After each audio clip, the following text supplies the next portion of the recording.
pas là pour pas passer un bon moment. Sydney, tu es donc CEO, fondateur de Bioxégie, donc spécialiste français, donc j'ai l'impression numéro 1 français c'est ça, du numéro 1 biomimétisme. français du biomimétisme, Ouais. donc l'ingénierie inspirée de la nature. Voilà, et donc vous aidez les entreprises, les organisations dans leur recherche et développement. Vous les aidez à innover à travers le biomimétisme. C'est ça, le biomimétisme, en fait, c'est une approche de recherche et de développement, une approche d'innovation, donc, qui consiste à s'inspirer de l'ingéniosité de la nature pour innover.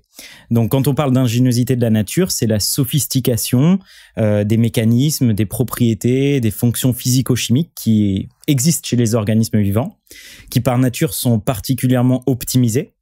Le but, c'est d'aller tirer parti de l'observation de cette nature-là pour aller améliorer des technologies industrielles contemporaines. Donc, on va aller vraiment chercher ce que la nature sait faire de mieux, ce qu'elle a fait évoluer sur des milliards d'années d'évolution, ce qu'elle sait bien faire en matière de performance, d'énergie, de matériaux, de parcimonie aussi des matériaux, évidemment, et parfois même des comportements cognitifs, c'est-à-dire que la nature, tactiquement, elle s'organise, elle fait de la logistique, elle interprète et elle interagit avec son environnement. Et ça peut par exemple aussi inspirer des algorithmes. Donc on peut vraiment tout faire avec le biomimétisme. Et notre rôle, notre métier chez Bioxégie consiste donc effectivement à travailler avec des grands groupes industriels. Ça va vraiment du Airbus au Alstom, en passant par du L'Oréal ou du Suez. Donc on travaille avec ces directions R&D. Elles nous soumettent des défis techniques qui sont liés du coup à leurs enjeux d'innovation, plus ou moins immédiats, plus ou moins disruptifs.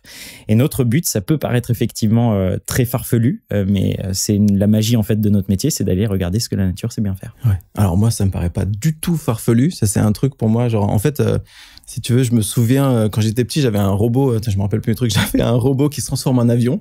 Et tu sais, l'avion noir, j'ai oublié son nom. Le Blackbird? Ouais, le Blackbird. Et on m'avait expliqué, je sais plus, mon père m'avait expliqué que c'était inspiré un peu de la nature. Tu parles du B2 Spirit. Un vieux, il est assez vieux, tu vois, il a un très long noir avec un très long bec, on dirait. Ok, ça c'est le Blackbird, ouais. C'est le Blackbird américain. Et donc moi, si tu veux, depuis tout petit, j'ai l'impression que c'est normal qu'on s'inspire de la nature pour faire de la technologie. Alors mais effectivement, t'as des très anciens exemples qui sont peut-être même rentrés dans l'imaginaire collectif et on a oublié qu'à la base ils étaient inspirés du vivant, donc ce qu'on appelle bio-inspiré.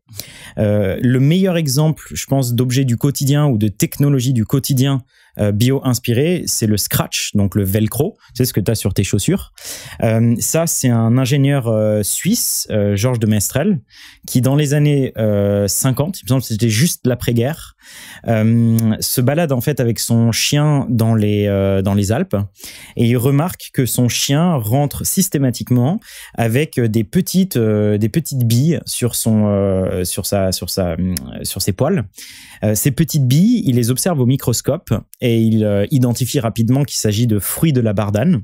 La bardane, c'est une plante qui, contrairement aux autres plantes, n'utilise pas des pollinisateurs type les abeilles. Elle va plutôt se baser sur le mouvement des animaux sauvages. Alors, pas des chiens, mais des cerfs, les renards, etc., etc. Ces billes, ces fruits, du coup, sont équipés d'une sorte de crochet qui va automatiquement attacher fort sur le poil des différents animaux qui viennent frôler la plante. Ça permet, l'animal va devenir vecteur en fait de ce fruit-là. Et au bout d'un certain temps, le crochet va devenir un petit peu plus flexible et va perdre prise et va tomber. Donc du coup, la plante va pouvoir coloniser son milieu. Et en fait, ce qui est très intéressant, c'est déjà la composition et la répartition des crochets. C'est le nombre en fait qui crée l'aléa. Donc en fait, il y en a plein des petits crochets et avec une force suffisante et un contact suffisant, le nombre crée la résistance mécanique qui fait que le fruit attache sur le poil du chien, du cerf, du renard, etc. Et surtout aussi la flexibilité qui permet qu'à un moment donné, c'est arraché et ça retombe. Et il se dit, bon ben ça ça c'est intéressant. Moi, je vais en faire un système d'attache. À l'époque, il n'y avait pas du tout les scratchs, ça n'existait pas du tout. Et donc, il crée le velcro, velours crochet.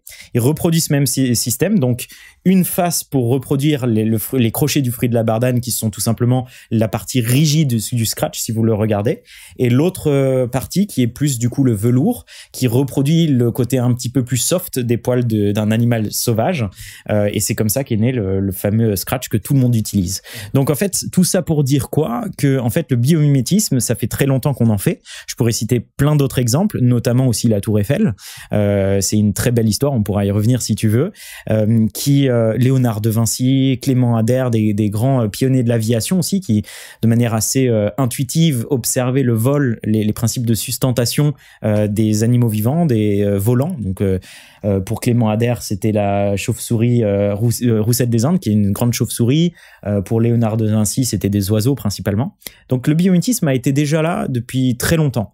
Par contre, ce qui est intéressant, c'est qu'il y a une sorte de systématisation à partir de, on va dire, des années 70-80, c'est à peu près ça, où, une fois n'est pas coutume, c'est les Américains qui, au travers de leur centre de recherche, qui au travers de leur complexe militaro-industriel américain, se sont dit, OK, on peut gagner de la performance, on peut gagner de la sophistication technologique, donc de la compétitivité technologique, en allant regarder ce que la nature fait.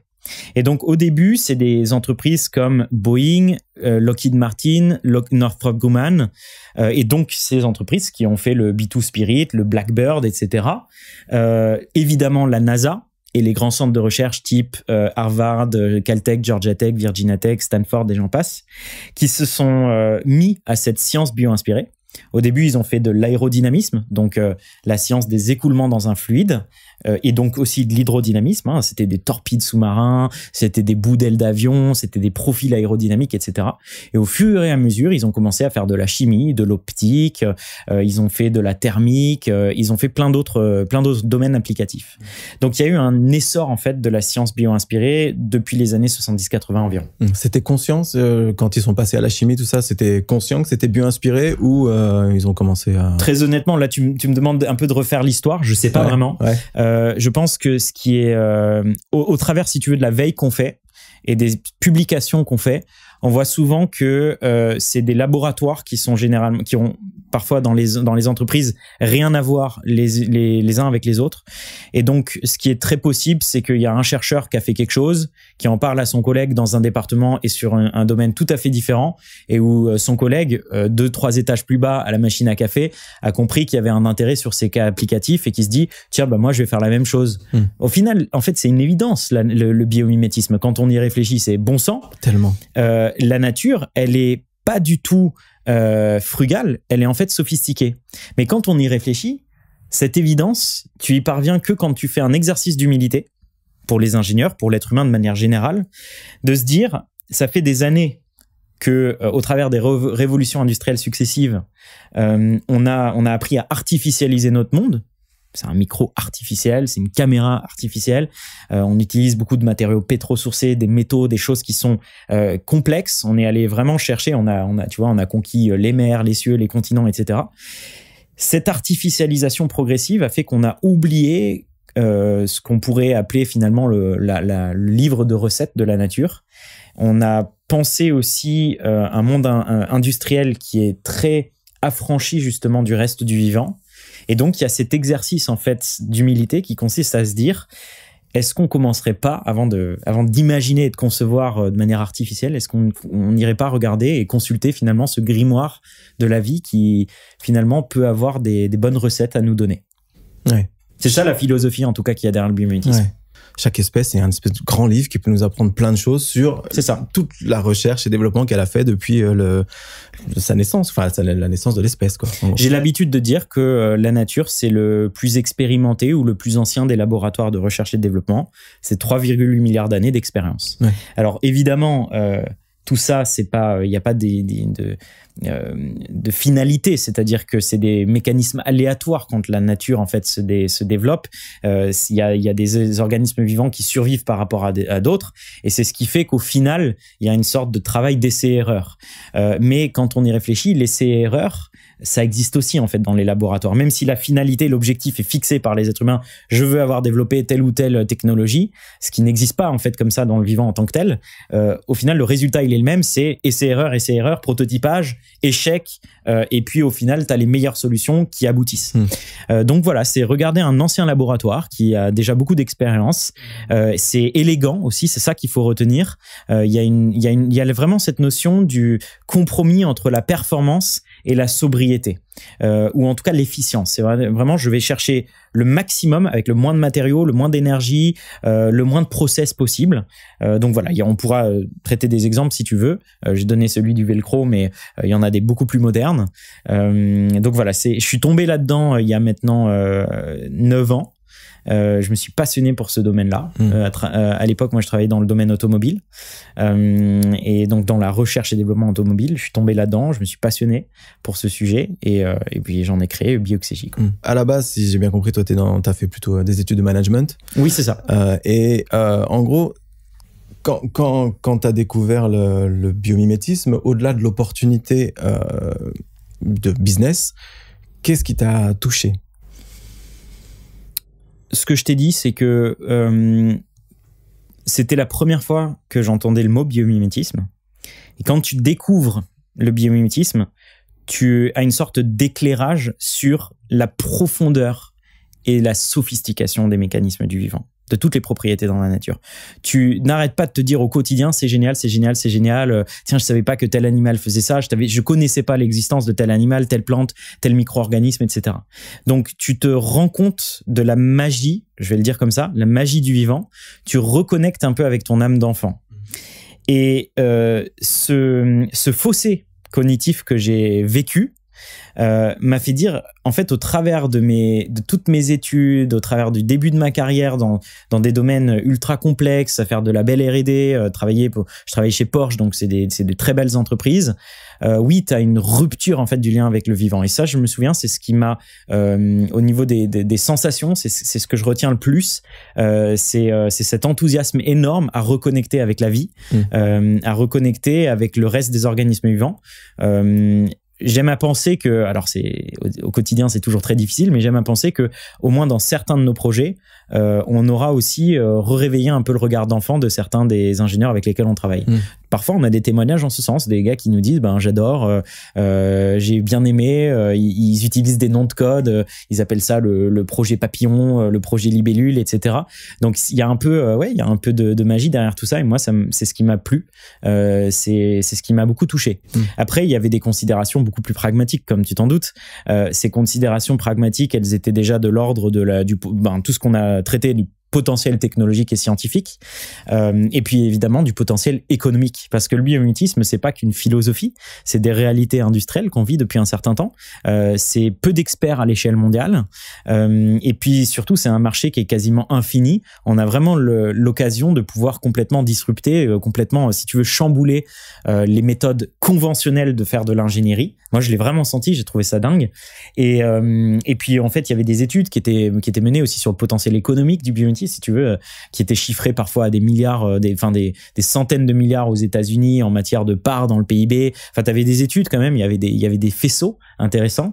Et puis, il y avait aussi le nombre de publications scientifiques. Et quand tu regardes un petit peu les publications scientifiques, donc de technologie bio-inspirée, t'as une courbe exponentielle. Et ça, c'est très intéressant. Et c'est d'autant plus intéressant que tu vois qu'il y a une compétition qui est en train de se jouer entre la Chine et les États-Unis. La Chine investit massivement dans la science bio-inspirée, les États-Unis aussi. Il y a quelques projets qui se font au travers du CNRS en France. En Allemagne, c'est les Fraunhofer Institute, des grandes universités aussi. Donc, il y avait vraiment une observation pragmatique. Et je me souviens que à ce moment-là, donc on est au moment où je décide de lancer Bioxégie, on est à peu près fin 2017. Je me souviens vraiment de ce sentiment de magie, déjà d'une part, la passion, un sentiment qui est plutôt de l'ordre, si tu veux, c'était chaleureux, comme c'est une attirance en fait pour le domaine, une passion vraiment fondamentale. Et de l'autre côté, le côté très pragmatique, qui vient aussi de ma culture, de là où je viens en matière d'études, etc. Où je me dis, non mais non seulement c'est passionnant, mais en plus de ça, il y a des vraies réalités à aller chercher, quoi. T'as grandi dans la nature, dans une ville? T'as grandi dans un... Alors j'ai grandi plutôt dans la nature, ouais. Notamment en Allemagne, où les villes sont pas du tout configurées de la même manière qu'en France. Je suis un amoureux de la montagne, je fais beaucoup de rando, je fais pas mal de sport outdoor, etc. Ce qui fait que oui, t'as un lien profond. Et comme je disais, ce lien-là, tu vois, il est pareil, il est très artificialisé. Quand tu fais du sport outdoor, quand tu fais de la rando, tu t'achètes tes chaussures, t'achètes tes vestes Quechua, etc. Donc ces équipements t'aident à retrouver le lien avec la nature, parce que sinon tu pourrais pas faire ces randos-là. Mais pas tant avec le vivant. Tu vois, tu te reconnectes aux éléments, l'eau, la montagne, la roche, les grands espaces, mais tu prends pas toujours le temps de te reconnecter aux êtres vivants qui peuplent en fait ces endroits-là. Tu te doutes pas aussi de leur richesse. Et donc, il y a une partie, si tu veux, effectivement, de moi qui était très liée au domaine de la nature, mais pas tant à la biologie. La biologie, bon, c'était ma formation aussi, je suis pas biologiste de base, donc forcément il y avait vraiment un réapprentissage de ce côté-là, et encore aujourd'hui, tu vois, moi j'aime bien discuter avec, quand j'ai le temps, malheureusement j'en ai de moins en moins, mais de discuter en fait avec nos ingés, nos équipes biologistes, parce que tu découvres des choses incroyables. Est-ce qu'il y a, quand tu découvres le biomimétisme ou même encore maintenant, est-ce qu'il y a vraiment un animal ou un être vivant qui t'a, ou même une technologie qui a été inspirée qui a été bio-inspirée, qui t'a vraiment qui t'a explosé la tête? Un exemple récent qui moi m'a beaucoup touché. Je trouve qu'il est intéressant et il représente bien le potentiel qu'on peut aller chercher avec le biomimétisme. Donc c'est une équipe de chercheurs canadiennes qui s'est penchée en fait sur ce qu'on appelle l'anti-biocontamination. Donc t'as une table, t'as du verre, etc. T'as des surfaces. Nous on dépose de manière constante en fait des bactéries sur ces surfaces-là, et ces bactéries, elles ont un taux de survie en fait sur ces surfaces, donc des micro-organismes. C'est aussi le cas des virus, on en a parlé lors du Covid. Alors là, sur la table de ton salon, ça pose un petit peu moins problème.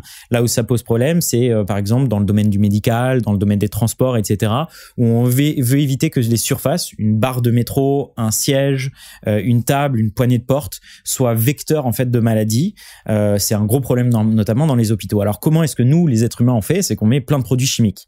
Le problème, c'est que déjà, c'est chimique, ça coûte en matière d'entretien, il faut repasser de manière régulière, ça tient pas dans le temps. Et ensuite, au fur et à mesure, les bactéries commencent à développer une résistance chimique aussi, dans certains cas, à tous ces produits-là. Une équipe canadienne s'est dit, on va aller regarder du côté des insectes, notamment des insectes volants. Je sais pas exactement l'histoire qu'il y a derrière ça, mais c'est vrai que quand on y réfléchit, tu prends par exemple une libellule, ça n'a pas une occasion de prendre une douche. Ça peut pas se frotter les ailes. Pourtant, les surfaces sont assez importantes par rapport à sa taille. Donc, comment est-ce qu'une libellule fait pour éviter la prolifération des bactéries sur ses ailes?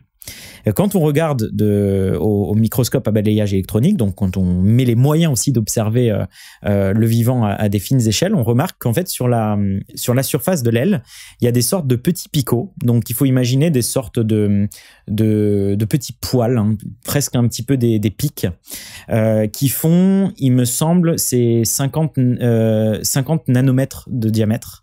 Donc c'est tout petit. Et ces petits poils, ils recouvrent vraiment toute la surface de l'aile de la libellule. Nous, on le voit pas à l'œil nu. Tu regardes vraiment quand tu vois au microscope. Ils ont une fonction, c'est de venir percer la membrane des bactéries qui se déposent. C'est ce qu'on appelle la lyse des bactéries. Donc en vrai, on vient vraiment déchirer la membrane, parce que les bactéries, elles sont plus grandes en fait que le diamètre de ces petits picots. Donc c'est comme si tu marchais sur un tapis avec plein de petites pointes en fer. Et ça, c'est très intéressant parce qu'il y a aussi un autre mécanisme chimique qui vient accélérer le stress au niveau de cette membrane-là, pour vraiment faire en sorte qu'elle se déchire. Donc en fait, tu tues les bactéries au moment où elles se déposent. Et ça, les scientifiques scientifiques donc canadiens ont compris qu'ils pouvaient le reproduire sur une surface, sur une membrane en graphène. Ils ont testé aussi en silice, donc on va dire certains matériaux, avec de la gravure laser. Donc en fait, ils utilisent un laser femtoseconde. C'est des pulsions qui viennent en fait graver à des échelles nanométriques ces surfaces, soit en silice, soit en graphène, pour reproduire ces petits picots, exactement leur taille, leur orientation et évidemment leur diamètre, pour venir et essayer de reproduire ce même phénomène qui se passe en fait sur les ailes de la libellule. Et donc, ce qu'ils ont fait, c'est qu'ils ont créé des sortes de films. C'est comme un peu ton film alimentaire, quoi. C'est une sorte de film très léger que tu viens placer en fait sur les surfaces que tu veux protéger, qui reproduit ce même phénomène. C'était assez intéressant au niveau des résultats, c'est-à-dire qu'en 3 heures, les bactéries qui se posent sont toutes mortes en fait. Donc c'est vraiment vraiment intéressant. Ah oui. Donc c'est pas virusophobe, c'est virusocide. C'est ça, c'est bactéricide en fait. Ouais, c'est bactéricide. Ça glisse pas dessus, mais ça vient les tuer, quoi. Ça vient les tuer. Ça les plante. Ce qui pose pas un problème en matière de biodiversité, parce que les bactéries, il y en a un nombre phénoménal. Donc c'est pas comme si tu mettais une espèce en danger. Tu tues juste la prolifération de ces bactéries là. Ouais, donc potentiellement en fait tous les, je sais pas, le matériel chirurgical ou des choses comme ça potentiellement eux, attention, ils sont à l'échelle de prototype là. Va savoir à quel point ça peut être flexible et assez précis pour se mettre sur un équipement chirurgical, mais on pourrait en tout cas l'imaginer sur des portes, des tables, des poignées aussi de portes, peut-être le sol en tant que tel, s'il y a assez de résistance aussi dans le temps, et de toute évidence aussi des barres de métro dans les transports, des chaises, enfin plein de choses, quoi. Ouais, tout ce qu'on touche et qui transporte des bactéries. Et puis c'est pas cher aussi, c'est ça qui est intéressant, c'est faisable industriellement. On n'est pas en train de parler, tu sais, de rocket science là, on parle de quelque chose qui est fait au laser, donc les coûts restent totalement raisonnables. Et c'est aussi à mettre au regard des coûts de fabriquer ce film-là par rapport à tout l'entretien sinon qu'il y aurait avec des produits chimiques, les agents de ménage, etc. Okay. Plus l'immobilisation du matériel si besoin. Donc vraiment c'est un bon pari.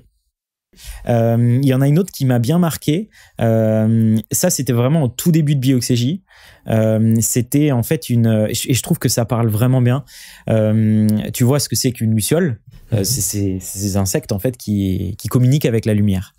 Et en fait, pourquoi est-ce qu'ils utilisent la lumière? C'est vraiment parce que c'est un moyen optique vraiment d'aller chercher des congénères, soit pour se reproduire, soit pour communiquer un danger. Enfin, c'est assez intéressant. La lumière, elle est produite au niveau de l'abdomen grâce à une réaction chimique, donc luciférase, etc., etc.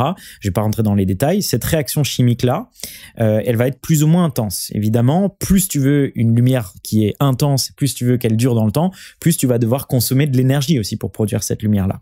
Le défi pour une luciole, c'est de faire en sorte en fait que la lumière soit aussi intense une fois qu'elle passe à l'extérieur de son abdomen que dans l'abdomen où elle est produite. Et donc la lumière, elle doit traverser l'exosquelette. Cet exosquelette, il est moyennement transparent, ou en tout cas, il est aussi transparent que possible. Donc en fait, il faut qu'il y ait un minimum de déperdition lumineuse entre l'intérieur de l'abdomen et l'extérieur. Et donc ça, c'est des Belges qui ont travaillé là-dessus, l'université de Liège, il me semble. Et ils ont regardé de manière, tu vois, très fine ce qui se passait en fait sur la surface de cet abdomen, donc ce qu'on appelle le cuticule, hein, donc l'exosquelette. Et en fait, ils se sont rendus compte qu'il y avait une sorte de disposition en écailles, un peu comme des toits d'usine.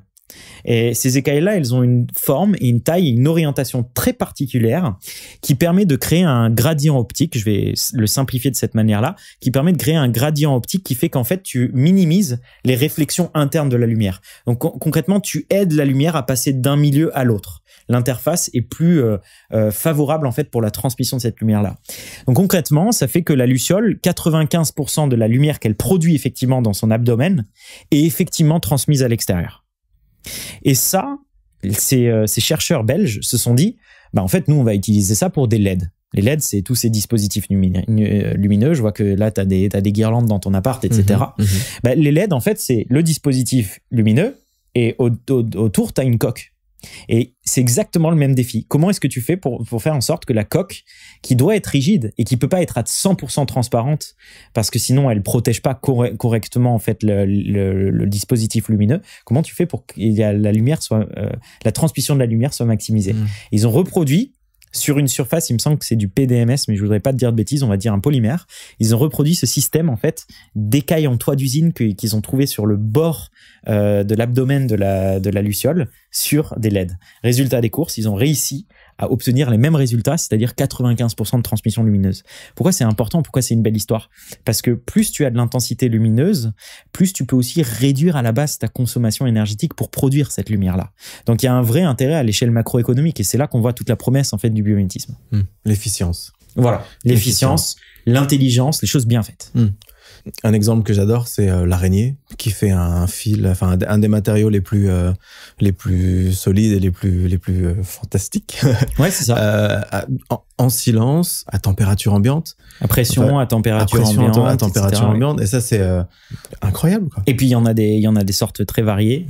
Moi, j'adore les araignées. Je suis passionné des araignées. Ce qui n'est pas du tout le cas de ma copine. Gros sujet de débat entre nous. Mais oui, c'est tout simplement magique ce que tu peux faire avec des araignées. Alors, il y a des Allemands qui travaillent en fait sur...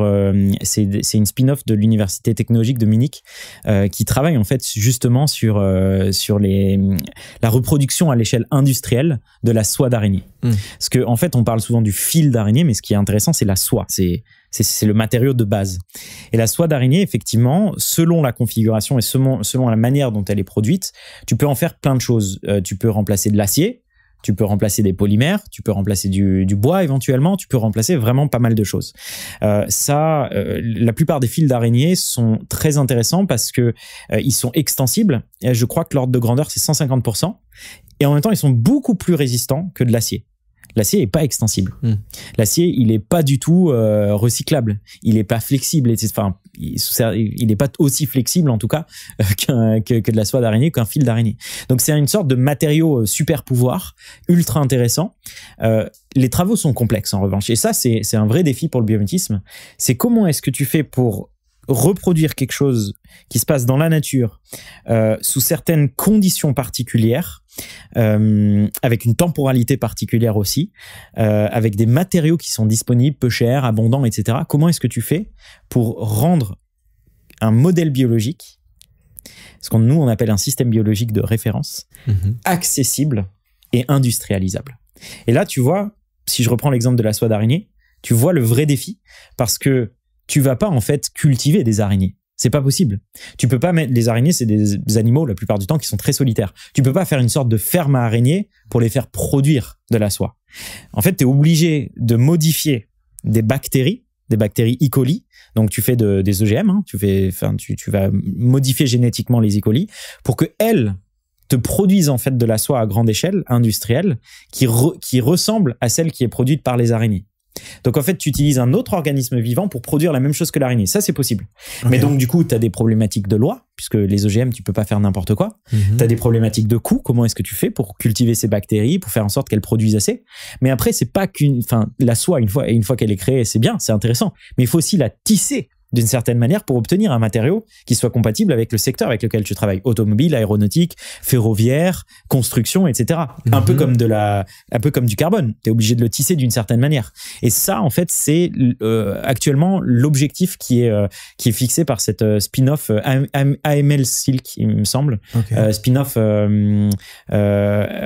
allemande qui a été créée par un monsieur qui était un scientifique de l'université de Munich. Ok. Ça, c'est un truc qu'on arrive à faire. On arrive à utiliser la bactérie E. coli. Oui, c'est en cours de. Enfin, les prototypes, oui, montrent que ça marche. À petite échelle déjà. À reproduire. Ouais. C'est ça. À ma connaissance, ils sont en train de travailler avec Airbus pour essayer de l'industrialiser. Mais ça, c'est de mémoire, je sais pas où ils en sont et forcément, ils gardent ça tout confidentiel. Donc, on n'est pas plus de détails que ça. Mais du coup, la source d'énergie, c'est zéro. C'est la bactérie elle-même qui est la source du... Alors, la bactérie, il faut pouvoir la cultiver. Ouais, donc, source d'énergie, probablement que tu dois chauffer les réacteurs ou les endroits où tu vas cultiver les bactéries. Ouais. Probablement qu'il faut les nourrir. Donc, tout ne s'obtient pas de zéro. Ouais. Il faut évidemment que ces bactéries, elles vivent. Donc tu crées un milieu propice à leur développement. Tu crées un milieu propice. Après, maintenant, en fait, à comparer avec tous les moyens dont tu as besoin pour aller chauffer de l'acier, former de l'acier, de l'aluminium, etc., etc. Ouais, à comparer. Mais maintenant, comme je dis, il faut comparer les coûts, il faut comparer est-ce que tu peux industrialiser ou pas, etc. Mais en vrai, qu'on se mente pas, tout nouveau matériau a supposé d'abord un passage à des petites échelles. On se rôde, on crée des premiers marchés, on trouve des premiers marchés. Au fur et à mesure, tu as une démocratisation. Parfois, ça marche, parfois, ça casse. Le biomimétisme, c'est pareil. Ouais. Tu trouves souvent des solutions dans la nature. Tout l'enjeu, c'est de correctement industrialiser. Et d'ailleurs, entre nous, pour revenir un peu sur le storytelling, c'est une des choses, tu sais, je te parlais de la partie sentimentale et de la partie pragmatique. Ça, c'est une des choses sur le côté pragmatique, où je me suis dit, OK, ouais, la promesse, elle est belle. Et oui, c'est beau de rêver du biomimétisme. Et qu'est-ce que j'ai découvert?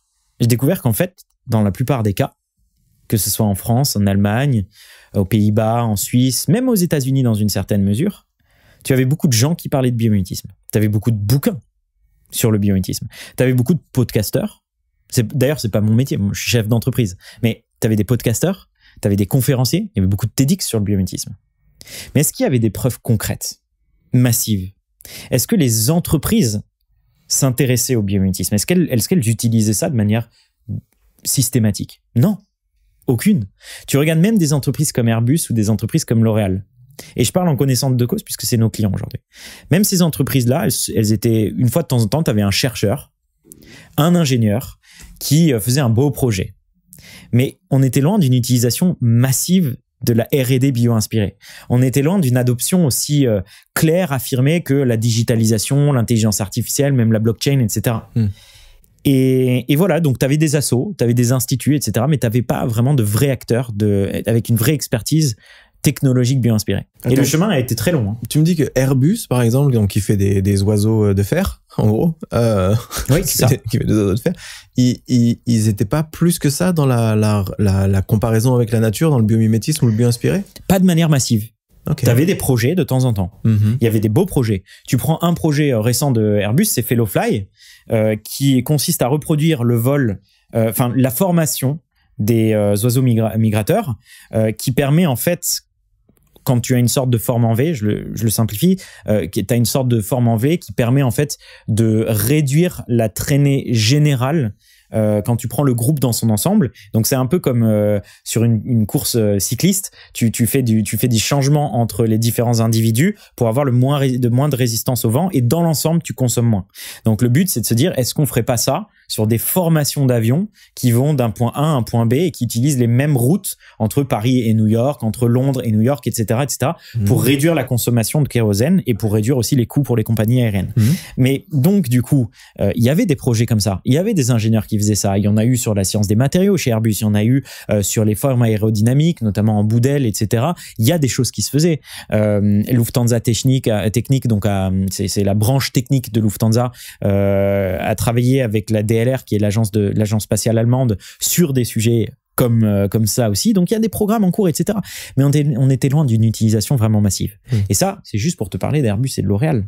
Parce que la réalité, c'est que la plupart des entreprises en France ou ailleurs, elles ont jamais entendu parler du biomimétisme. Ou à la limite, c'est quelque chose de fumeux pour eux qui est un peu lointain. Donc je comprends l'aéronautique, je comprends le spatial, mais par exemple, vous avez des clients comme L'Oréal. Ouais. Qu'est-ce que vous faites avec L'Oréal ? Ce que je peux te dire, c'est que quand tu fais une crème, quand tu fais un shampoing, c'est des principes actifs. Tu veux qu'ils aient un effet.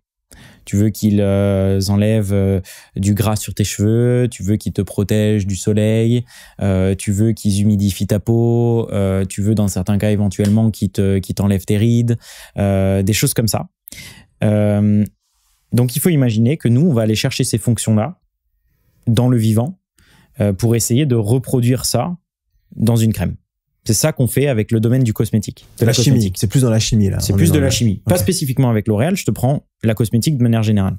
Avec L'Oréal, ce que je peux te dire, c'est qu'on a travaillé sur du pack. Donc le pack, c'est le contenant.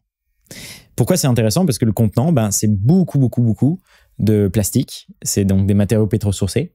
C'est donc de l'empreinte carbone. C'est plus de difficultés à recycler, etc., etc. Donc comment est-ce que tu fais pour utiliser moins de plastique ? faire en sorte que tes packs restent résistants, et faire en sorte qu'ils conditionnent aussi le contenu, c'est-à-dire qu'ils le protègent des éléments extérieurs, etc. etc. Ce que je peux te dire aussi, c'est qu'il y a des projets industriels, des process industriels, donc pas que, si tu veux, le pack, pas que le produit chimique, mais aussi derrière, comment est-ce que tu fais en sorte d'avoir des process industriels qui consomment moins d'énergie, qui sont plus efficaces, qui coûtent moins cher, etc. etc. C'est ce type de sujet qu'on va aborder avec des acteurs comme L'Oréal. Comme tu t'en doutes, je peux pas rentrer dans les détails qui restent confidentiels. Ouais, ok. Bon, on respecte la confidentialité. Ah bah oui, c'est normal. Sinon, je vais avoir des problèmes. Ouais, c'est normal. Et est-ce qu'il y a des, par exemple, donc, ouais, voilà, quand on pense aux avions, comme je disais, à tout ça, on peut comprendre le lien tout de suite. Est-ce qu'il y a des domaines où il y a du biomimétisme ou du bio-inspiré où on n'imagine pas que ça existe? Tout à fait. Il y a 2 exemples, en fait, je pense, récents qui, moi, m'ont bien marqué aussi, personnellement. Le premier, c'est un exemple sur la compatibilité électromagnétique. Donc c'est pas forcément lié à un secteur parce que c'est quelque chose que tu retrouves dans plein de secteurs, dans l'auto, dans le ferroviaire, dans les bâtiments, dans l'électronique grand public, etc. Tu le retrouves partout. Quand tu mets plusieurs éléments électriques les uns à côté des autres de manière condensée, notamment on pense par exemple, tu vois, aux véhicules électriques, c'est beaucoup de composants électroniques et en fait tu vas avoir des problématiques de compatibilité électromagnétique. Donc tu as des champs électromagnétiques qui vont se perturber les uns et les autres et ça peut poser des problèmes sur les ondes, sur le bon fonctionnement des composants. Entre la batterie et le système de navigation. Oui, voilà. Sinon, si tu veux, entre un récepteur et un autre récepteur, entre un récepteur et un alternateur, etc. Tu peux vraiment avoir plein de problématiques de compatibilité électromagnétique. La compatibilité électromagnétique, c'est pas un problème dans la nature. Ça n'existe pas dans la nature. Donc en fait, le lien avec la nature, il n'est pas du tout évident. C'est là que nous, on fait du biomimétisme indirect. Vas-y. C'est qu'en fait, on va décomposer la problématique de manière fonctionnelle. La compatibilité électromagnétique, ce que tu veux faire, c'est que tu veux tout simplement empêcher des ondes de venir créer une interférence. Donc, tu veux éviter, tout simplement, tu veux blinder contre les ondes, tu veux isoler contre les ondes. Donc nous, en fait, ce qu'on a fait, c'est qu'on est allé regarder, le projet est encore en cours, donc je ne vais pas rentrer dans tous les détails, mais on est allé regarder certains organismes vivants qui, pour des raisons tout autres, plutôt des questions de furtivité, vont empêcher des ondes de traverser, des ondes électromagnétiques. Les ondes électromagnétiques, il y en a plein. Il y a plein de natures différentes. Et nous, on s'est concentré sur une onde électromagnétique en particulier. On s'est rendu compte que tu avais un organisme qui avait un système d'isolation, ce qu'on appelle l'impedance mismatch, c'est-à-dire en fait, elle arrivait à faire une réverbération de l'onde électromagnétique. Donc en fait, c'était du blindage électromagnétique en fait. Encore une fois, l'organisme vivant en question, il ne le faisait que pour des questions de furtivité. En fait, ne pas être détecté par d'autres organismes qui envoyaient cette onde électromagnétique. Nous, ce qu'on a compris, c'est qu'on pouvait transposer ce mécanisme, la façon dont cet insecte, en fait, faisait ce blindage électromagnétique, on pouvait le transposer sur le cas d'usage qui nous avait été donné par notre client. Donc ça, c'est du biomimétisme indirect. De la même manière, on a eu un autre projet, c'était sur du blindage contre des rayons X. Pareil, t'as pas forcément de blindage contre les rayons X. T'as des animaux qui survivent aux rayons X, mais pas qui se blindent. C'est pas, ils vont pas se protéger. C'était sur des dispositifs de sécurité, et donc il fallait éviter que les rayons X, tu sais, se transmettent. Hein. C'est pour ça que quand tu fais un IRM ou autre, tu sais, t'as des protections IRM des protections rayons X pour les médecins, etc., pour pas qu'ils soient bombardés de rayons X tout le temps. Bah, typiquement, en fait, là, pareil, on a trouvé quelque chose dans la nature qui était pas lié directement à cette problématique de rayons X, mais plus à des principes physico-chimiques sous-jacents. C'est comme ça que je le décrirais. Okay. Donc oui, tu peux avoir du biomimétisme là où tu t'y attends pas forcément. Et aussi dans des domaines où tu t'y attends pas forcément. Le spatial, pareil, tu vois, quand on est allé voir nos clients au départ, on a pas mal de clients dans le spatial. Ils nous ont dit, mais attendez, moi je comprends pas, la nature, elle n'existe pas dans l'espace. Oui, mais attendez, c'est quoi tous vos différentes problématiques? Et tout d'un coup, tu te rends compte que dans le spatial, tu as des problématiques de poids, parce que tu dois l'envoyer d'abord, le satellite ou les composants, tu dois les envoyer, donc il faut réduire le poids. Tu te rends compte que tu as des problématiques de résistance mécanique, pareil, au moment où c'est dans le lanceur, il y a des forces mécaniques, il y a des contraintes mécaniques sur les satellites. Tu te rends compte qu'il y a des problématiques thermiques. Ça, c'est même une fois dans l'espace, résister au rayonnement solaire, évacuer de la chaleur, dissiper de la chaleur. À l'intérieur des satellites, tu as de la convection, tu as de la conduction, donc des échanges de chaleur qui se créent entre les différents composants électroniques. Tu as de la miniaturisation dans les satellites. Tu as énormément de problématiques optiques, surtout les télescopes, surtout les capteurs, etc. Okay. Donc éviter des aberrations, éviter des reflets, des choses comme ça. Et puis après, tu as probablement des problématiques anti-feu. Pareil, c'est des problématiques sécurité.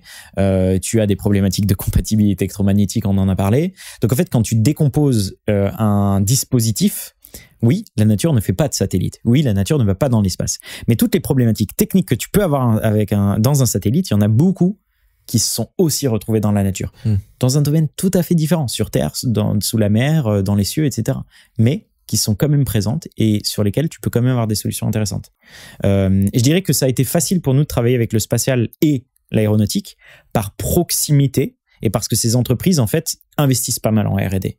Donc, il y a vraiment une culture de l'excellence qui fait qu'en gros, ils innovent beaucoup, ils ont des bons budgets et ils sont ouverts à l'innovation.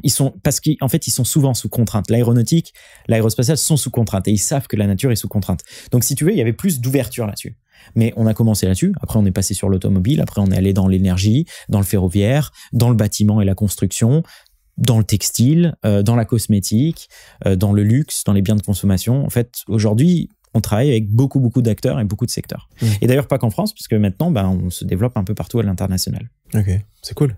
Est-ce que biomimétisme rime forcément avec économie circulaire, par exemple? Alors celle-là, on me la pose beaucoup. Il y a toutes les variantes. Est-ce que le biomimétisme rime avec écologie, avec développement durable, etc., etc.? Pas forcément. C'est ma simple réponse, c'est que en fait, le biomimétisme, c'est reproduire des mécanismes qui se passent dans le vivant. Mais ce qui se passe dans le vivant, encore une fois, tu peux le faire avec des matériaux, tu peux le faire d'une certaine manière qui n'est absolument pas durable, absolument pas sobre. Donc, le biomimétisme, c'est juste que c'est un tremplin si jamais c'est ton intention.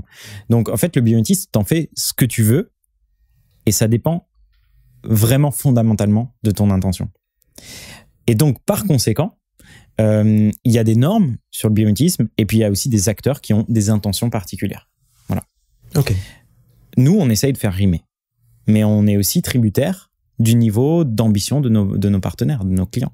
Ouais, il y a une prestation de service quelque part. Enfin, il y a une collaboration en tout cas. Vraiment, on dépend de leur niveau d'ambition. Parfois, tu sais, on va faire quelque chose qui, forcément, on va essayer d'aller pousser dans des technologies qui sont plus efficaces, mieux pensées, mieux équilibrées, etc. Mais après, tu as le niveau 1 et puis parfois, tu as des clients qui viennent avec des grands niveaux d'ambition en matière de développement durable et c'est une bonne nouvelle.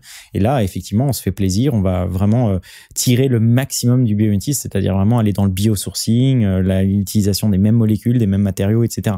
Donc vraiment, ça dépend des équilibres et de ta relation avec ton partenaire. C'est comme ça que je le vois en tout cas. Ouais, ok.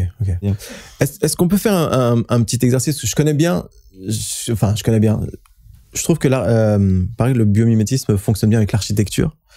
Je sais pas si est-ce qu'on peut essayer de faire un petit exercice mental? Imaginons que je vienne te voir, je suis architecte et je construis des maisons pour des particuliers. Est-ce que tu connais déjà des techniques ou est-ce que tu peux avoir des idées sur des choses pour améliorer l'habitation du particulier, par exemple? Alors, le biomimétisme ne fonctionne pas automatiquement avec l'architecture. On en fait beaucoup plus que ce qu'il n'en est vraiment. Malheureusement, l'architecture, ça reste beaucoup de marketing. Donc, tu vends un projet en racontant une histoire, un concept, etc., etc. Et notamment, il y a pas mal de projets qui sont vraiment tirés par les cheveux où, en gros, tu comprends pas forcément si c'est vraiment bio-inspiré, etc. Donc, je mets pas mal de prudence là-dessus. Attention, il n'y a pas tant de biomimétisme possible en matière d'architecture. Par contre, il y a du biomimétisme possible en matière de construction et sur les bâtiments. Effectivement, tu peux améliorer l'isolation thermique de ton bâtiment en allant regarder des matériaux composites qui ont des capacités d'isolation thermique dans les bâtiments. Tu peux changer ton verre, tu peux donc le verre et les vitres. Tu peux éventuellement travailler sur les ombrages des bâtiments. Tu peux travailler sur l'apport de lumière artificielle. Tu peux éventuellement aussi travailler sur les matériaux de construction. Ça, c'est vrai. Mais c'est pas forcément les architectes qui vont avoir un impact sur le biomimétisme directement. L'architecte, il est là pour donner une vision, donner une tendance, donner aussi forcément forcément, je suis pas spécialiste du métier, mais aussi un design, une ergonomie, un ancrage dans la communauté, et puis pour certains faire des calculs, etc. Mais il faut pas oublier que tu as des bureaux d'études, t'as la maîtrise d'ouvrage, donc à la base, tu as aussi la collectivité territoriale ou le promoteur immobilier qui va commander le bâtiment ou qui va commander un quartier ou un immeuble, etc. Puis après, tu as les paysagistes, tu as plein de monde en fait qui travaille là-dessus. Et puis tu as tous les systémiers, du coup les fournisseurs, Sika, Saint-Gobain, ArcelorMittal, faut penser à tous ces acteurs-là. Et c'est vraiment aussi plutôt avec ces acteurs-là que nous, on va pouvoir innover. Je te prends un exemple.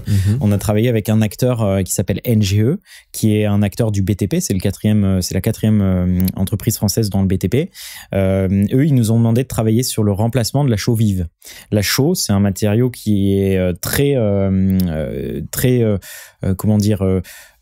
intense en fait en carbone. 1 tonne de chaux, c'est 1 tonne de CO2. Et en fait, ce qu'ils nous ont dit, c'est qu'ils avaient du mal à utiliser la chaux pour traiter les sols de chantier à cause de cet impact carbone.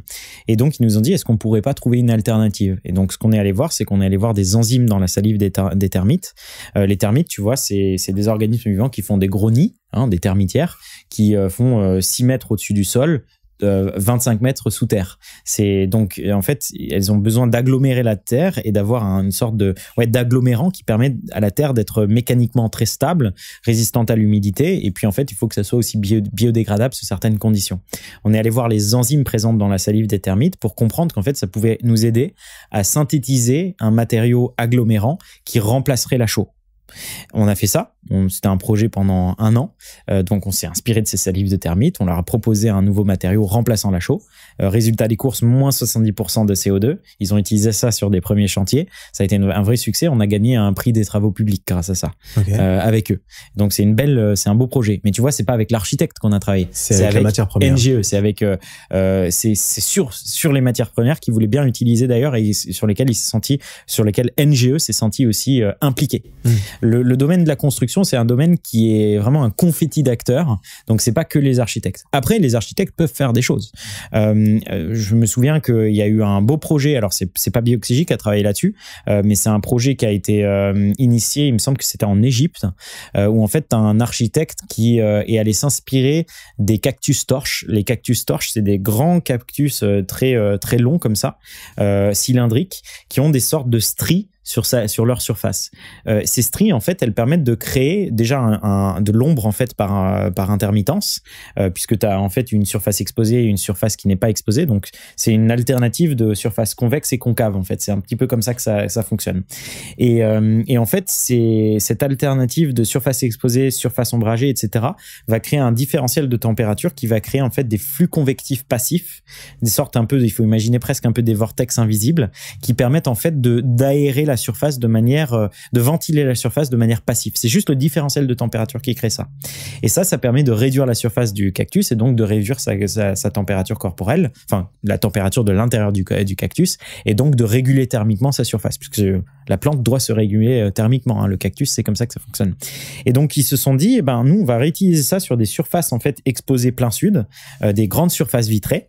Le problème des surfaces vitrées, c'est qu'elles sont en plein cagnard, en plein soleil. Ça chauffe fort. Donc, en gros, cette température, la température de la surface va impacter l'intérieur du bâtiment. Il faut climatiser tout ça. C'est très problématique. Et donc, en fait, ces mecs-là, ils se sont dit, c'est des architectes, ils se sont dit, ce qu'on va faire, c'est qu'on va essayer de reproduire les stries des cactus sur la surface en verre. Et donc, en fait, ils ont créé des sortes de panneaux mi-exposés, mi-ombragés. Ça existait déjà pour ombrager, mais pas forcément pour créer ces flux convectifs. Et ils ont vraiment disposé exactement comme sur le cactus et ils ont calculé pour avoir des surfaces ombragées et des surfaces exposées qui recréent en fait ces flux convectifs passifs qui permettent de réduire la température de ces surfaces qui sont exposées au soleil de l'ordre de 6 degrés. C'est pas rien 6 degrés en fait. Ça permet de moins consommer en climatisation. Donc ça, c'est un exemple porté par des architectes. Je sais qu'on avait t'avais des Américains qui avaient travaillé en fait sur des surfaces sur les toits pour remplacer le zinc. Le but étant de refléter une partie du soleil et de remplacer les peintures blanches. C'est les peintures blanches pour éviter la radiation solaire et l'échauffement des toits sur, par exemple, des toits de bâtiments ou des choses comme ça. Eux, ils s'étaient inspirés des fourmis argentées du Sahara qui ont des sortes de poils en prisme qui permettent en fait de créer un gradient, une sorte de gradient optique qui permet à la fois de réfléchir une partie des rayons incidents du soleil, mais aussi de dissiper la chaleur par émission dans les infrarouges. Ça, c'est très, très intéressant. Et donc, en fait, c'est un système de thermorégulation passive des bâtiments qu'ils ont créé, donc pour les toitures, qui est plus efficace que ne le sont la plupart des peintures blanches. Et là, tu vois, c'est un système très précis de thermorégulation pour remplacer l'usage des clims. Tu vois. Donc voilà, c'est plus à ce niveau-là qu'on peut faire du biomimétisme sur les bâtiments. Et c'est passionnant parce que c'est quasi infini, si tant est que le domaine du bâtiment et de la construction veut bien, on va dire, consacrer leur petite marge sur de l'innovation. Et ça, c'est loin de gagner. T'as un petit problème avec le, en fait, avec le bâtiment. C'est un domaine le domaine de la construction. Mais je pense que les acteurs qui peut-être nous regardent et nous écoutent, qui sont dans ce domaine-là, sauront être lucides et ils le savent très bien. C'est que c'est un domaine qui est contraint en matière d'innovation, parce qu'ils n'ont pas beaucoup de marge, mais c'est pas forcément leur faute, parce qu'il y a plein d'acteurs, parce qu'il y a des appels d'offres, parce qu'on est sur la réaction rapide, etc. C'est pas le domaine comme l'aéronautique où tu peux innover. T'as pas les mêmes marges, t'as pas les mêmes moyens, quoi. Ouais, quand on pense recherche et développement, on pense pas forcément au BTP, par exemple. Indirectement, oui, c'est pas le domaine où il y en a le plus, en tout cas. C'est pas mon sentiment. Alors à l'échelle de ce que j'ai pu observer. Les constructions, le béton, les choses comme ça, c'est extrêmement gourmand en CO2, les choses. Enfin, c'est ça. Et il faudrait en réalité quelque part, on pourrait appeler les grands constructeurs à faire appel à Bioxégie pour révolutionner un peu ce qui se passe dans le bâtiment. C'est pas forcément que les grands constructeurs, c'est aussi tous les fournisseurs de matières premières. Tu peux penser à des Lafarge-Holcim, tu peux penser à des Saint-Gobain, tu peux penser à des ArcelorMittal, etc. Mais c'est des grosses industries, c'est des industries qui chassent leurs coûts, c'est des industries qui sont inertielles. Je les comprends aussi, faut pas leur jeter le blâme direct. C'est aussi le monde dans lequel on vit, c'est le système. Et donc oui, c'est là où on pourrait gagner vraiment de l'empreinte carbone, on pourrait faire pas mal de choses, réduire l'énergie, etc. Il y en a que certains. La bonne nouvelle, c'est qu'il y en a certains qui agissent avec nous. T'en as certains où on arrive à les convaincre, mais voilà, c'est pas facile. Tu sais, c'est un peu David contre Goliath. C'est pas faute d'avoir essayé. Dans certains cas, Bioxégie vraiment aller très très proactivement vers certains grands groupes français dans le BTP, et t'en as certains, c'est des gros paquebots, c'est difficile à faire bouger, tu vois. Ils ont des actions par ailleurs qui sont très bien, mais pas forcément sur le biomimétisme, mais voilà, c'est pas facile. Moi, je pense que le biomimétisme, c'est l'avenir avec un grand A, et que toutes les industries y viendront. Tu vois, je pense sincèrement que c'est l'avenir. Si je le pensais pas, je serais pas là et j'aurais pas créé cette boîte et je serais pas encore, tu vois, à me battre au quotidien pour que ça fonctionne. Honnêtement, Bioxégie, on a une bonne croissance. On double de taille à peu près chaque année, en matière de serre en tout cas. Tu vois, tout ça arrive justement parce qu'on a de l'écho derrière ça. Parce que les entreprises sont de plus en plus intéressées. Et encore une fois, pas qu'en France, même à l'international. Aujourd'hui, on se fait proactivement contacter par des entreprises internationales. La semaine dernière, moi, j'étais à Berlin pour le salon du train, qui est un énorme salon, tu vois, pour aller découvrir des nouveaux acteurs dans le train, ceux qui fabriquent les freins, les roues, les portes, les sièges, les bogies, les rails, pas que le train en tant que tel, pas que la capsule, mais vraiment tous les éléments qui sont constitutifs d'un train. En fait, tu te rends compte que le biomimétisme peut être utile partout. Et tu vois, on en a rencontré quoi? On est allé rencontrer 50 acteurs, c'était un gros salon, 50 acteurs. S'il y en a 10 avec qui on fait quelque chose et qui sont convaincus, ou peut-être même que 5 qui sont convaincus, de toute façon, ça tirera tous les autres par la suite. Ça prendra le temps qu'il faudra. Donc voilà, c'est aussi le pari que je me suis dit avec Bioxégie, tu vois. Aujourd'hui, on a signé des clients. Récemment, on a signé un client dans le nucléaire. Jamais j'aurais pensé pouvoir travailler avec un acteur comme ça. En plus de ça, parfois dans le domaine de la défense, tu vois, ou dans des domaines, par exemple aussi le luxe, etc., des domaines très prestigieux. très confidentiel, pas facile d'accès, etc. Donc voilà, c'est quoi l'expression? C'est tout arrive à point à qui sait attendre, ou je sais tout pas vient quoi. à point à qui sait attendre. Tout vient à point à qui sait attendre. Ouais. Et en entrepreneuriat, et enfin en biomimétisme et en entrepreneuriat, je pense que c'est une très bonne logique. Moi, je m'en suis toujours contenté, la patience, et puis si on fait bien le travail, qu'on est discipliné, ça marche bien. Encore une fois, Bioxégie, c'est un cocktail de choses qui fonctionnent bien. C'est pas que le biomimétisme. Parce que des gens qui font du biomimétisme, il y en a plein et qui n'ont pas réussi. Ouais. Tu vois ce que je veux dire? T'as plein de boîtes qui se sont cassées la gueule dans le biomimétisme. T'as plein d'entreprises qui n'ont pas marché. T'as plein de déceptions et de désillusions dans le biomimétisme. Donc, la promesse, c'est belle, mais après, il faut avoir les moyens de correctement l'exécuter, quoi. Qu'est-ce qu'il y a dans ton cocktail, du coup? Alors, je t'ai parlé du talent des ingénieurs. Ouais. Ça, c'est le premier cocktail ultra important. Et on a de la chance. En France, on a des très bons ingénieurs. Très très bons ingénieurs, des centraliens, des gens qui viennent des mines, des ponts, etc., des super-héros, tout ça, très très bons ingénieurs. Des profils qui ont de la plasticité d'esprit, qui savent s'adapter. Ça aussi, on en a des très très bons en France, notamment dans ces écoles-là, notamment dans ces filières-là. Ensuite, c'est du talent en matière de business développement, pardon. J'ai commencé seul sur ce domaine-là, mais aujourd'hui, j'ai aussi recruté une équipe pour faire ça. C'est des gens qui arrive à convaincre et trouver les mots justes pour faire en sorte qu'un ingénieur en aérospatial chez Thales ou chez Airbus ou quoi que ce soit comprenne qu'il puisse aller s'inspirer de la petite libellule, du petit papillon, de la petite fourmi, de tous ces exemples. Le mec qui fait la même chose depuis. Il faut le sortir. Voilà, il faut le sortir de son quotidien. Donc tu dois avoir des très bons bizdev. Tu dois avoir des excellentes méthodologies. Bioxégie, c'est une start-up. Enfin, c'est plus une scale-up d'ailleurs aujourd'hui. Mais en gros, c'est quelque chose qui nous est souvent remonté. C'est qu'on fonctionne un peu comme une horloge suisse.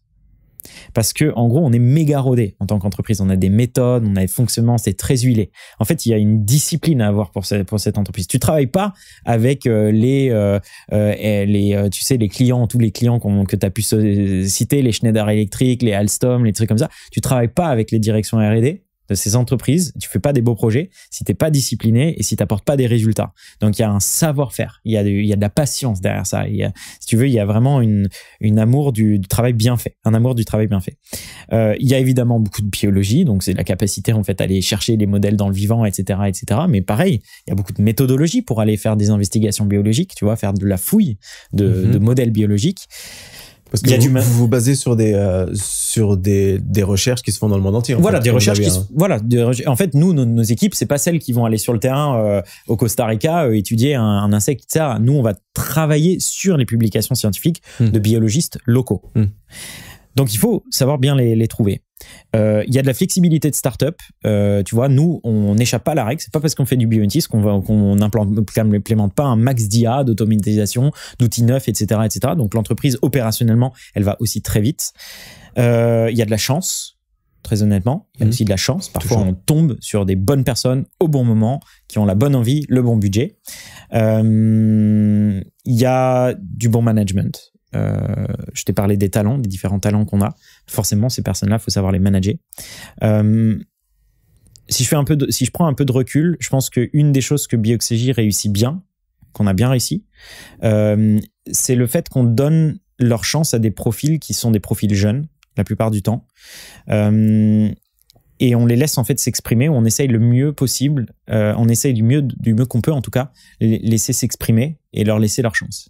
Et ça, c'est une bonne chose. Aujourd'hui, tu vois, on a des profils chez Bioxégie qui ont 25, 26 ans, qui ont des responsabilités, qui sont très talentueux, parfois qui surprennent aussi nos clients, qui se disent « Voilà, je viens de payer un projet à plusieurs dizaines de kilos euros, plusieurs centaines de kilos euros, et en face de moi, j'ai un jeune, et il le remarque très, très vite. Mais en fait, ces gens-là, ils déménagent. Et donc, je pense l'aspect humain, la capacité qu'on a à vraiment faire en sorte que des profils fonctionnent bien et exploitent le max le biomimétisme fait vraiment partie de nos facteurs de succès, je pense. Voilà. Et puis, comme dit, tout fonctionnerait pas si tu n'arriverais pas à correctement aligner tout ça en même temps. Tu vois, que les planètes elles soient vraiment alignées dans le plus parfait des équilibres tout le temps. Mais ça, tu vois, on parle plus d'entrepreneuriat que de biomimétisme. Mais ça fait partie. Je pense que ça en fait partie. Et surtout, ça en fait d'autant plus partie que quand tu y réfléchis, les choses fonctionnent bien dans le vivant. Quand tu as aussi, par exemple, si tu prends des organismes à succès, genre par exemple les fourmis, c'est des collectivités qui fonctionnent parfaitement bien, où les gens, les individus ont leur place, ont leurs expertises, et tu as une coordination, une logistique qui fonctionne très bien. Est-ce que tu penses avoir, si on reste dans le côté un peu business, est-ce que tu penses avoir une philosophie particulière par rapport à ton recrutement de tes talents ou la manière dont tu manages les personnes? C'est une agrégation de philosophie, ça dépend pas que de moi. Je pense qu'il y a un gros apprentissage que j'ai fait sur ces dernières années, c'est que tout entrepreneur doit apprendre à déléguer. Tu as ton petit bébé et tu dois en fait lâcher prise pour faire en sorte que les gens participent à la construction de cette entreprise. Est-ce que tu as commencé seul? Oui, j'ai commencé seul. Après, au bout d'un an, j'ai été rejoint par mon associé Simon. Et au fur et à mesure, après, on a recruté d'autres personnes, etc., etc. Et quand tu es vraiment dans cette logique où ce bébé-là, c'est toi qui l'as construit, c'est très, très difficile de lâcher prise. Très, très difficile. Parce que tu as toujours envie de tout contrôler, tu as envie que tout soit bien fait. Et il suffit aussi que tu aies un profil comme moi qui ait un sens du détail très particulier, tu vois. Tu peux vraiment te retrouver dans des situations où c'est difficile. Donc, la philosophie, je pense qu'elle a pas mal évolué. C'est une agrégation de choses. En tant que patron, je pense que je suis quelqu'un qui place une emphase très particulière. Je l'ai cité plein de fois, le mot discipline. La boîte, elle doit bien tourner, on doit faire les choses bien. Il y a une notion d'excellence. Donc, tu as cette discipline et au bout d'un certain temps, tu as aussi la notion de confiance. Comment tu fais en sorte pour que des gens à qui tu donnes justement ta volonté, c'est de donner des responsabilités fortes à des gens. Donc, tu vas essayer de faire en sorte de leur donner ces responsabilités, mais à un moment donné, du coup, tu dois lâcher prise. Donc, la seconde philosophie, c'est la culture de la confiance. Je pense que ce qui est très important, c'est aujourd'hui, j'en ai vraiment érigé un point qui est vraiment important, c'est l'écoute équilibrée. Alors pourquoi je parle d'écoute équilibrée? Parce qu'il faut savoir quand t'écouter, quand t'imposer. Ça, c'est toujours important. Tu dois parfois trancher. Et donc, t'as beau avoir écouté les avis, etc. À un moment donné, tu dois aussi t'écouter toi-même. Alors, c'est l'écoute des autres, mais l'écoute aussi de soi-même. T'as des intuitions quand t'es entrepreneur. Donc, à un moment donné, tu t'écoutes toi-même et tu tranches. Même à contre-courant de ce que tes salariés peuvent penser ou de ce que ton associé peut penser ou un truc comme ça. Donc, je pense que l'écoute des autres et de soi-même, c'est une philosophie que j'ai beaucoup développée. Honnêtement, je pense que c'est celle où je m'amuse le plus parce que c'est des trucs où j'apprends. Tu vois, il y a des trucs où finalement c'est devenu un peu du quotidien, le sens des détails, la méthodologie, des trucs comme ça. Pour moi aujourd'hui, il y a des choses qui sont très quotidiennes, mais t'as des trucs plus sophistiqués qui prennent plus de, tu vois, c'est du management de la personne, etc. Et aujourd'hui, j'en fais une philosophie un peu du quotidien. Comment est-ce que je m'améliore sur ces points-là, etc. Honnêtement, il y a aussi une philosophie de l'endurance.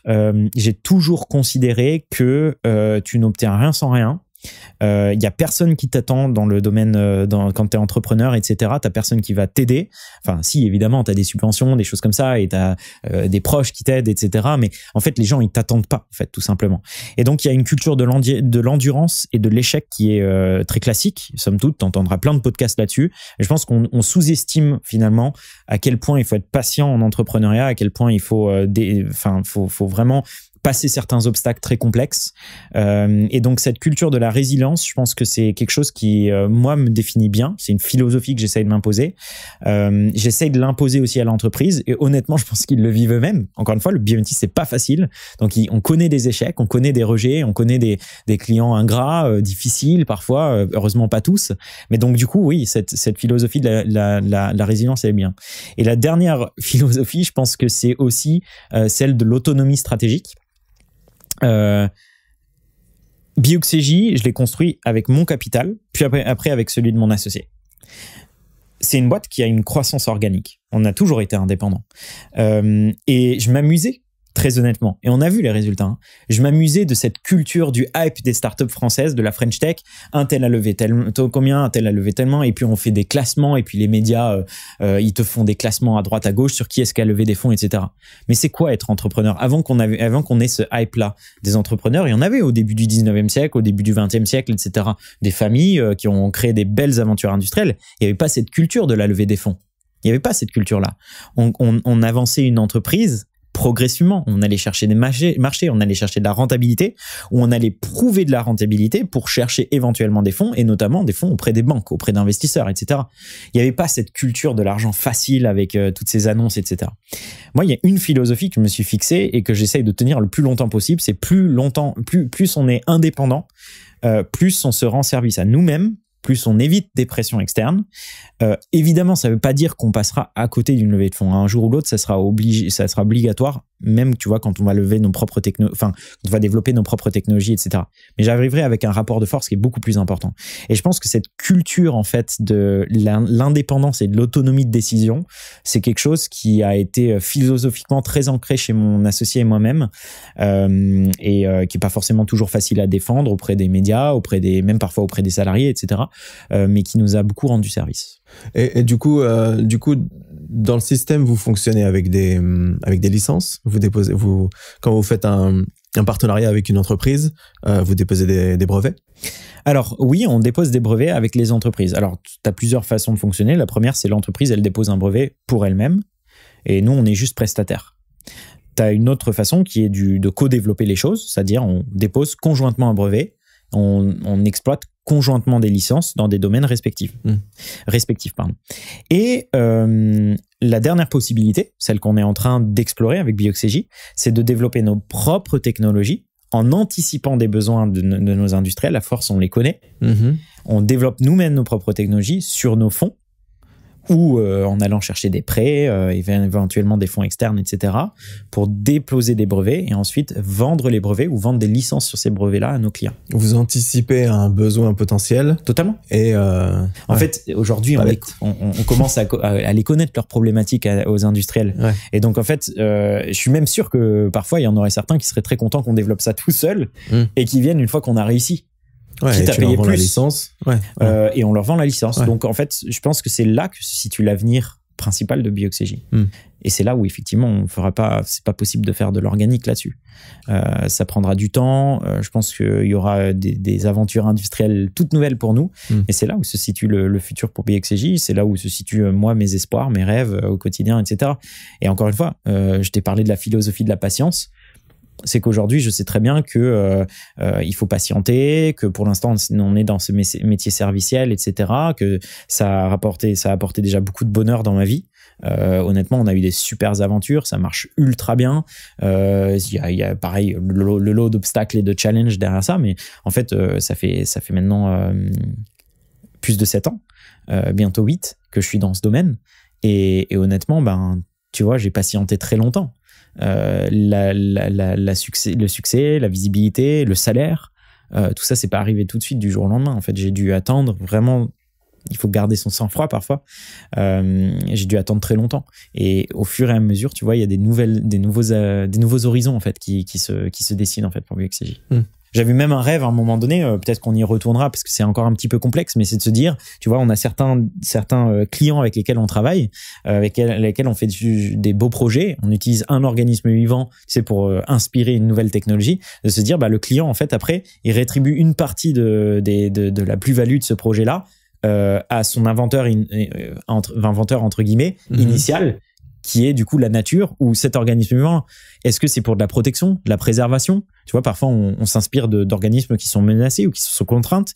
Donc est-ce que en fait une partie de la plus-value financière revient pour la préservation ou l'étude de cet organisme, d'une classe d'organismes, d'une famille d'organismes vivants? Tu vois, ça peut être intéressant. On s'est déjà inspiré des baleines. Pourquoi est-ce que tu te dis pas que tu as, je sais pas moi, ne serait-ce que 1%, 2% des bénéfices du projet qui sont reversés à des associations dans la protection ou l'étude des grands migrateurs, des grands cétacés, type baleine, type orque, type dauphin, etc., etc. Tu vois, tu peux en fait créer des thèses en fait d'entrepreneuriat qui sont tout à fait nouvelles avec le biomimétisme et avec Bioxégie. Donc ça aussi, c'est des horizons en fait que j'ai en tête. Ouais, que ça revienne complètement au propriétaire original de la technologie en réalité. Oui, partiellement moins. Tu vois, on va pas faire des miracles non plus, mais partiellement moins. L'histoire serait belle. Ouais, je soutiens. Donc voilà, il y a pas mal de choses à faire. Tout ça, j'ai en tête. Mais encore une fois, là, hop, je reviens sur la philosophie de la patience. C'est que chaque chose en son temps. Tu vois, il faut vraiment apporter du pragmatisme derrière tous ces projets. On peut pas se mélanger, on peut pas se disperser dans toutes les directions, ce qui est souvent d'ailleurs une faute qui est commise par des jeunes entrepreneurs. C'est on va dans toutes les directions en même temps. Non, nous, il faut qu'on séquence tout ça. Ouais, parce que la preuve en est, il faut encore expliquer ce que c'est le biomimétisme. Tu vois, quand tu viens au début du podcast, je suis obligé de te demander d'expliquer ce que c'est parce que tout le monde ne sait pas ce que c'est. Et puis, dans ces moments-là, tu vois, moi, j'allume mon autopilote. Je dis toujours la même chose. Après, j'adapte en fonction de mes interlocuteurs, mais tu as des phrases qui sont déjà bien recherchées au mot près pour que les gens le comprennent bien. Tu vois, j'explique le biomimétisme d'une façon différente. Si tu avais été directeur R&D, ingénieur, chef d'entreprise, j'ai parfois des variations en fonction des cas de figure, tu vois. Donc il y a ce travail de sensibilisation, de pédagogie qui est énorme derrière ça. Ouais.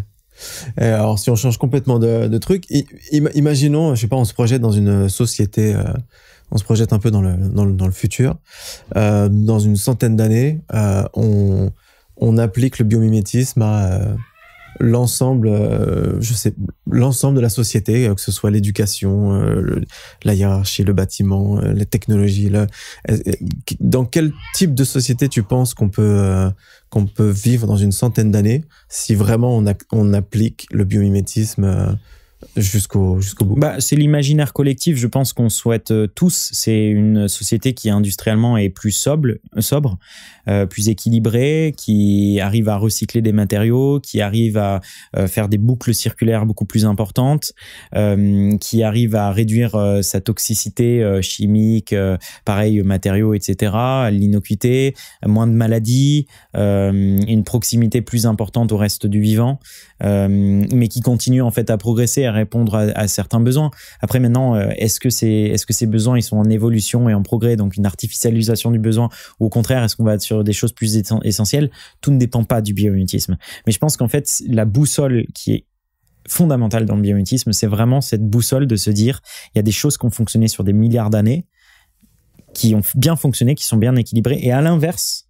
on a une humanité qui va un peu dans le mur, qui est face à un dilemme de survie ou de... En fait, en gros, nos civilisations, elles sont un petit peu en sursis, tu vois. On le dit jamais trop, mais effectivement, il y a quelque chose qui est pas durable. Donc, la philosophie, la boussole du biomimétisme, c'est de se dire, on découpe un peu fonctionnellement tous les points qui font notre société, notamment les points du coup industriels et technologiques, et on va regarder ce qui est équilibré et qui fonctionne bien dans le vivant. Donc, honnêtement, ça pourrait être appliqué partout. Il y a pas de solution miracle là-dessus, mais ça dépend pas que du biomimétisme. Ça dépend aussi des imaginaires collectifs qu'on construit ensemble.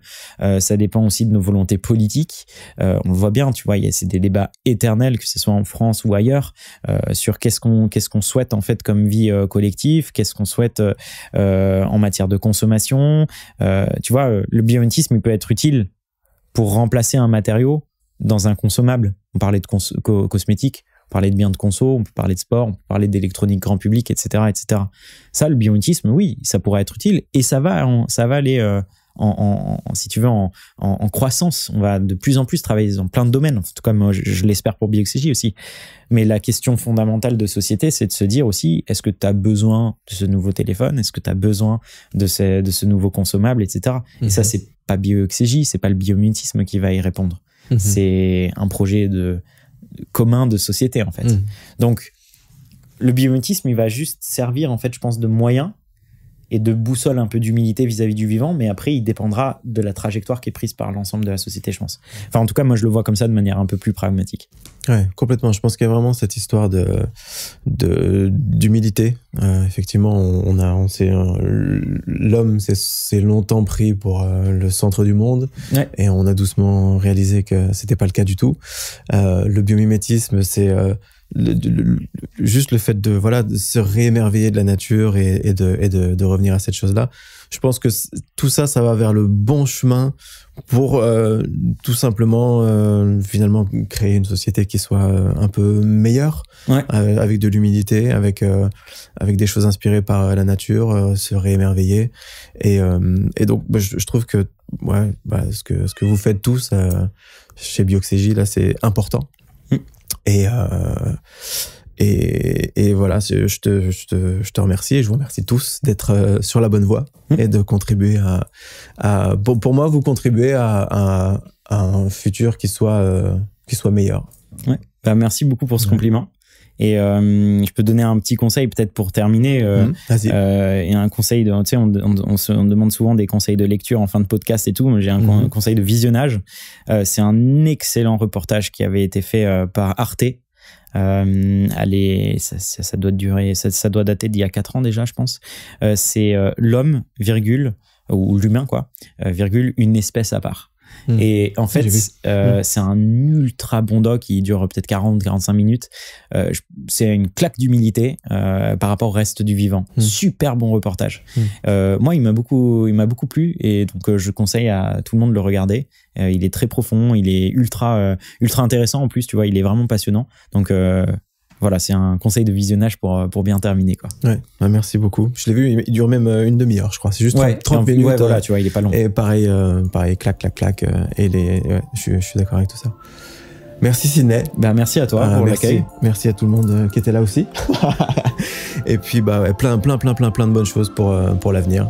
Et puis à une prochaine, j'espère. Merci beaucoup. Merci.